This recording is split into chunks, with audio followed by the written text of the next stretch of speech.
Good evening. In this, chapter 18, the last chapter of the course, we're going to look at perhaps the most controversial and at the same time perhaps the most important environmental challenge facing the world today, namely global climate change and specifically global warming. So what's all this concern about global warming? Well, it's pretty much illustrated in this diagram here, which shows the relative change in temperature over a period of some 120 years. And what you will see is that during that time, the global average temperature has had some ups and downs, but in particular, since about the 1940s, and more recently in the 1970s, we've had a continuous increase in global temperature. The question is, why? The science is pretty much non-debatable. The measurements are there to show that there has been a warming trend that's been in the works for some 100 years now. The question is what's driving this increase in temperature? The assumption has been, since the temperature increase has occurred primarily since the dawn of the internal combustion engine and its use in vehicles, that it's being driven by emissions from engines and machines that were created as part of the Industrial Revolution. The biggest emission being that of carbon dioxide. An obvious question is, has global warming ever occurred prior to recent times? And was that global warming influenced by something other than greenhouse gases such as carbon dioxide? Well, it's a little difficult to question to answer because of the fact that temperature readings and measurements of things like carbon dioxide and other greenhouse gases only began within the last 120 years with the advent again of the Industrial Revolution. However, it is possible for scientists to infer what the climate was like long ago by obtaining something called ice cores.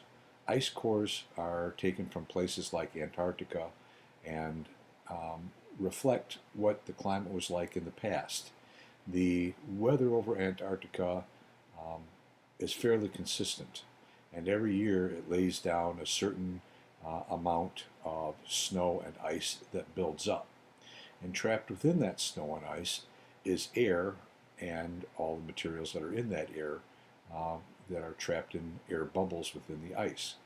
If you take and drive a pipe, literally, down through the snow, down as far as you're interested in going, and then pull that core of snow up out of the ground and open up that pipe, you can literally look at what gases were present on the Earth at given different times based on how far down in the ice you take your samples. What we see in this particular slide is an analysis of those ice core samples that show the relative amounts of carbon dioxide gas, which they can measure from the air pockets in the ice, and methane gas, another greenhouse gas that they can measure from air pockets. And from these two values, they can infer what the temperature was in temperature changes were that were occurring in the Antarctic going back many hundreds of thousands of years. In fact, this time scale on the bottom is not years, but hundreds of thousands of years. So this is 100, 200, 300, 400.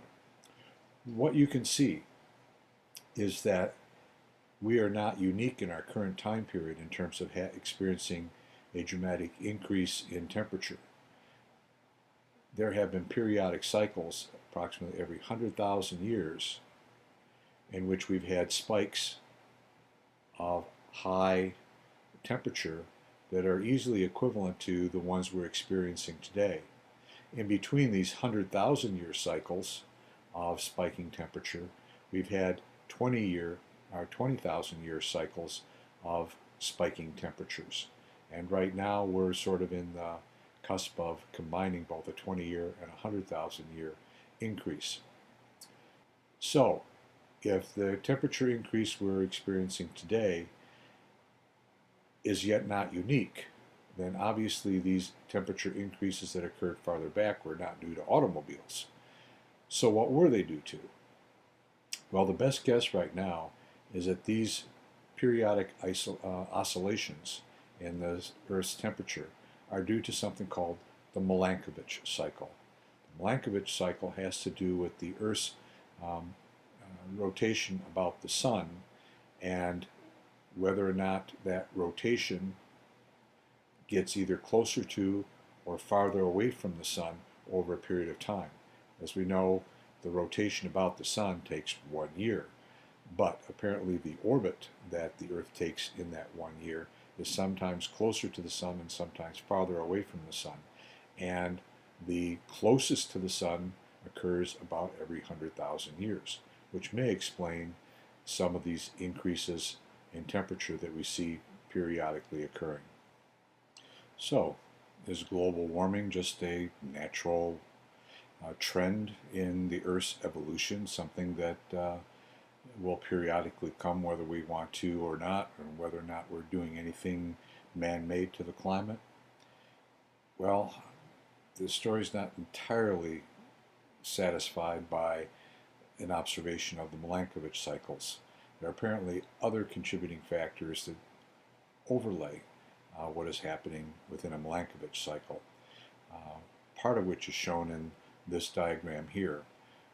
This is sort of the same kind of diagram as the previous one, except they turned it on end so that time is now on the vertical axis instead of on the horizontal axis.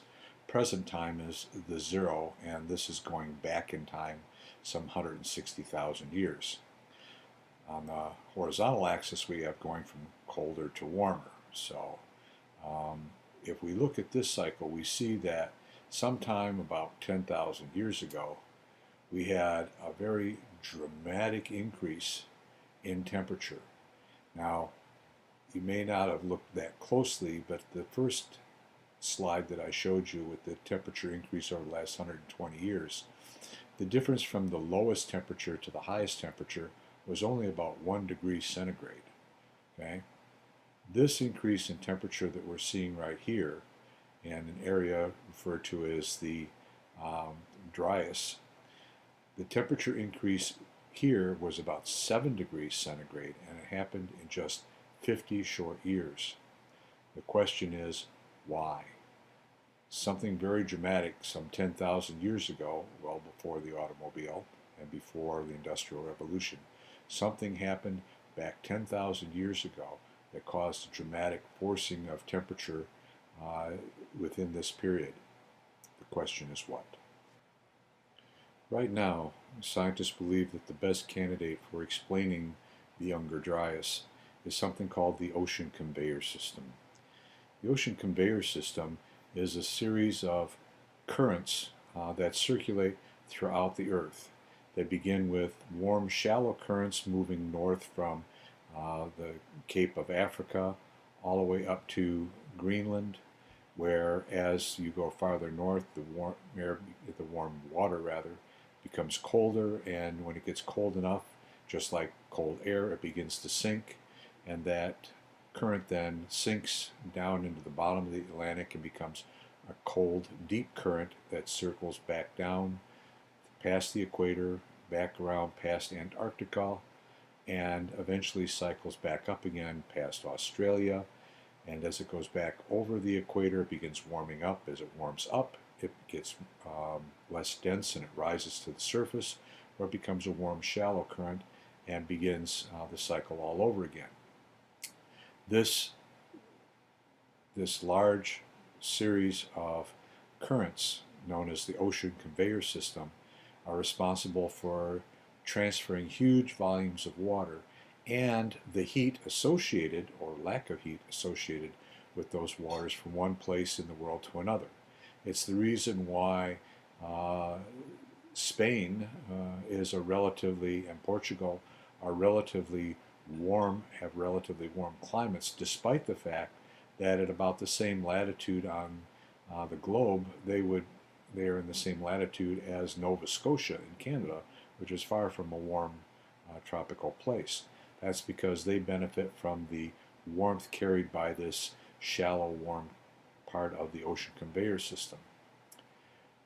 However, it's thought that if something should happen to this conveyor system to shift its patterns, this shifting of the ocean conveyor system could dramatically affect overall global temperatures. One of the things that is considered to be a candidate for shifting the ocean conveyor system is the melting of the polar ice caps. If the polar, particularly the North Polar ice cap, were to melt to any large degree, it would dump incredible amounts of fresh water into the ocean. This fresh water would then force the ocean conveyor system farther down, so that instead of turning way up here, the ocean conveyor system would probably turn farther down here. And therefore all the warming that the conveyor system brings to this part of the world would be gone. Some of you may have seen the movie The Day After, and The Day After is predicated on an event much like this, in which the polar ice caps melt, the conveyor system is pushed farther south, and the whole northern part of the United States falls under a deep freeze because it is no longer warmed by any of these ocean systems. So the key here then is that they believe that the Younger Dryas event may have been due to a change in the ocean conveyor system, perhaps due to something that triggered a warming of the polar ice caps.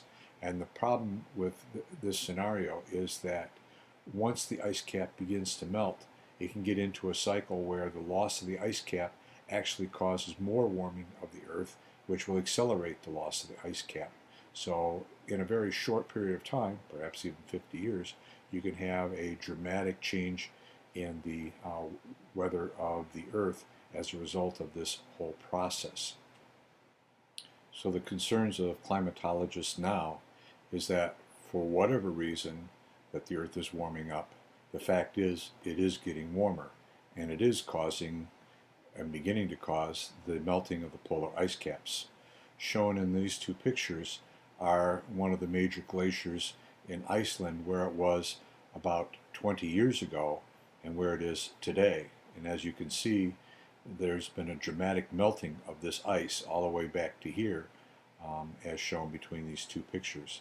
So global warming and the melting of glaciers and the beginning of the melting of the polar ice cap is real and is happening now.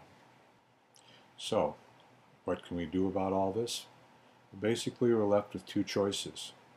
We can either mitigate it, that is, try to address the problem, or we can adapt to the changes it's going to bring. In terms of mitigating the problem, you have to know what's actually causing the global warming, and we're not entirely sure of all the things that contribute to that. Obviously, the production of greenhouse gases, though, is not helping.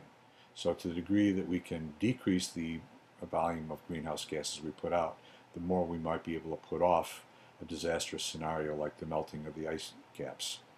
The main polluters, if you will, of greenhouse gases are, of course, North America, Europe, and Asia, principally China.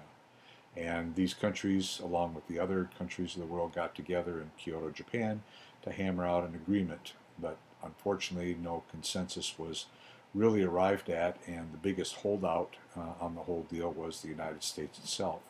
And it wasn't until the election of President Obama that the United States gave any indication that they were willing to try and address our own issues of carbon dioxide pollution. In terms of mitigation, we can plan for the fact that someday the ocean levels will rise by 50 feet and cities like New York may be underwater or at least be submerged to some degree. That climates will change and that farming areas will shift from different parts of the continent to new parts of the continent, and we'll just have to learn how to farm in different areas of the world. So all of that boils down to the fact is that we need to take and be as concerned and sensitive to environmental issues as we can. And I hope that as a result of this course you become much more sensitive to a lot of the different factors that are impacting our world and the kinds of issues that we're dealing with in order to make it a sustainable world for us and future generations.